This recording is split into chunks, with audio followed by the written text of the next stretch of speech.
शर्म की बात है, इनके यहाँ महिलाओं के लिए कोई स्थान नहीं है। जिस तरह से मुस्लिमों में कॉन्ट्रैक्ट मैरिज होती है और शादी का कोई सम्मान नहीं होता है, जो व्यक्ति अपनी पत्नी के लिए नहीं बोल पाए हैं, माननीय अखिलेश जी को बोलना चाहिए था कि नहीं?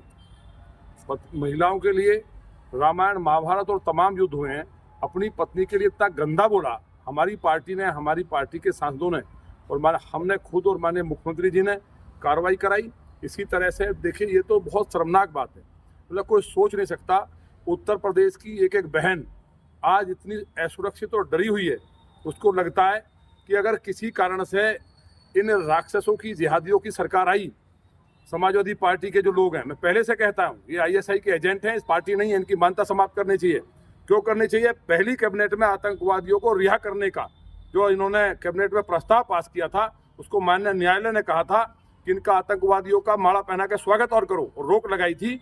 आज जो जिस तरह से माननीय विधायक पूजा पाल जी के साथ जो 9 दिन शादी को हुए थे, उनके पति जो विधायक थे, निर्मम हत्या कर दी गई थी। उसके बाद वो महिला अगर ये कहती है कि माननीय योगी जी ने मुझे इंसाफ दिलाया, तो एक सच्चाई है। क्या समाजवादी पार्टी में इंसाफ मिला उसे? जब माननीय योगी जी ने इंसाफ दिलाया, ये बोलना कौन सा पार्टी के खिलाफ था? लेकिन केवल किसी अपराधी के खिलाफ, किसी जिहादी के खिलाफ अगर नाम भी ले लिया, तो उसके बाद चाहे वो परिवार की बेटियों का बलात्कार कर दें, चाहे कत्ल करें किसी का, वो लोग बोलेंगे नहीं, क्योंकि उनके लिए सत्ता पहली है।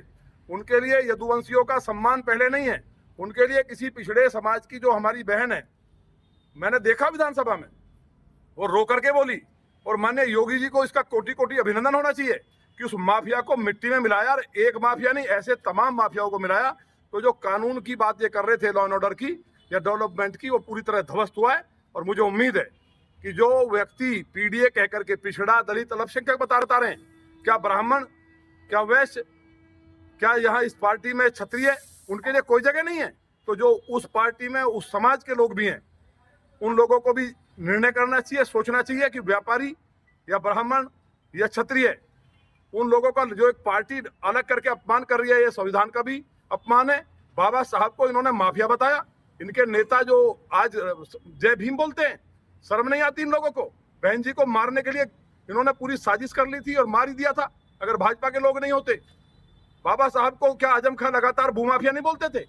और आज ये लोग कर रहे हैं जय भीम, पीडीए की बात कर रहे हैं। ऐसे लोगों को शर्म आनी चाहिए। और मुझे उम्मीद है चुनाव आयोग से, चुनाव आयोग, क्योंकि ये संविधान का पूरी तरह अपमान है। संविधान में किसी जाति के भेदभाव के बिना हम लोग काम करेंगे। और जिस पार्टी ने क्षत्रियों को, ब्राह्मणों को और वैश्य को अलग कर दिया हो और पीडीए कह के चलती हो, तो पूरी तरह संविधान और लोकतंत्र में उस पार्टी की मान्यता निरस्त होनी चाहिए। और जो बहन पूजा पाल है, उनके साथ उत्तर प्रदेश नहीं, हिंदुस्तान की एक एक बेटी और एक एक भाई पूरी तरह से साथ खड़ा है। हम लोग स्वयं इलाहाबाद जाएंगे और उनके इंसाफ जो मिला है, उनका अभिनंदन करेंगे कि एक शेरनी ने सही बात कहने का साहस किया है।